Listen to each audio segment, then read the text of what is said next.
République démocratique du Congo, qui est déjà indispensable avec sa musique, pourrait aussi devenir indispensable pour les voitures électriques grâce à ses immenses réserves de lithium. Et ça, même si Macron se la raconte en mode écolo avec son lithium du terroir et ses futures batteries de voitures électriques made in France qui pourraient sauver la planète.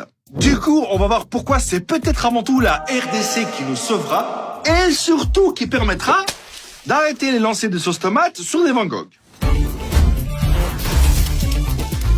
Le lithium, c'est un peu le nouveau pétrole. Ça sert surtout à fabriquer des batteries qui stockent de l'électricité pour les maisons, les voitures et ces de trottinettes électriques qui doublent tout le monde en se prenant pour des jet skis. Pour te donner une idée du bail, d'ici 2040, la demande globale de lithium devrait être multipliée par 40. Et dans ce nouveau monde écologique et électrique, l'Afrique et évidemment toutes ces matières premières feront clairement partie de la solution. Et en particulier la RDC qui, avec son cobalt, son cuivre et surtout son lithium, est quelque part le 8e Hokage. Elle reçoit du coup beaucoup de DM de pays et t'as même des entreprises chinoises et australiennes qui se battent à coups d'Harvey Specter pour l'exploitation d'une mine congolaise qui serait l'un des plus grands gisements de lithium du monde. Après, évidemment, celui du Lichtenbourg.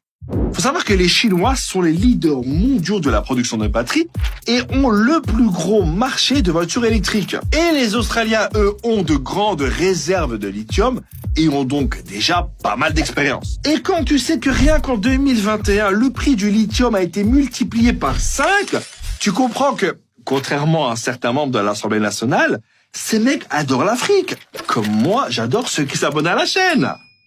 En plus, avec tous les constructeurs automobiles qui sont en mode Tesla, rien que la vente de véhicules électriques pourrait rapporter d'ici 2050 46 000 milliards de dollars. Fatalement, dès qu'il y a un billet à se faire, devinez qui ramène sa fraise. The United States of America. Qui gratte aussi l'amitié à l'RDC pour exploiter son cobalt et son lithium et la considère même comme un pays stratégique pour la transition énergétique.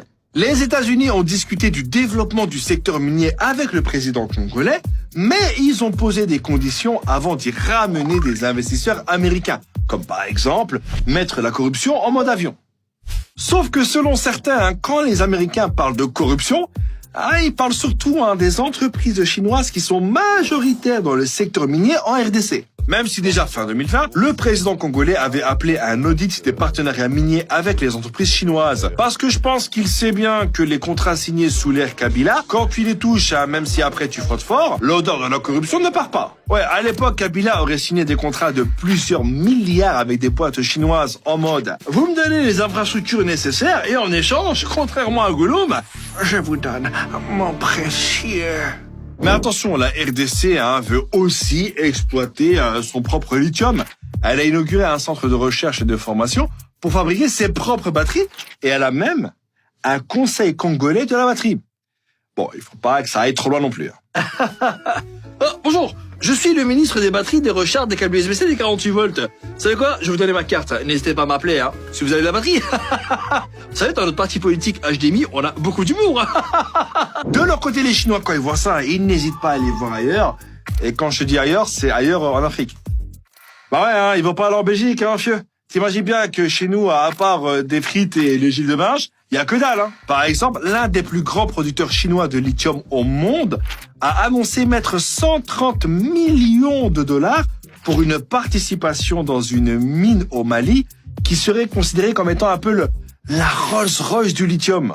Et la même boîte s'est associée à une firme australienne pour réaliser la première mine de lithium d'Afrique de l'Ouest au Mali et au Zimbabwe. Pareil, plusieurs entreprises chinoises achètent beaucoup de gisements de lithium inexploités. Au final, espérons que les pays africains puissent mettre fin à l'exploitation des mineurs en général, que les conséquences environnementales puissent être limitées et que les terres africaines puissent enfin profiter vraiment à tous les Africains. Du coup, avec ça, j'ai une question. Selon vous, comment la RDC et l'Afrique en général doivent gérer leurs ressources? Vous mettez ça en commentaire et on se donne rendez-vous la semaine prochaine. Ciao!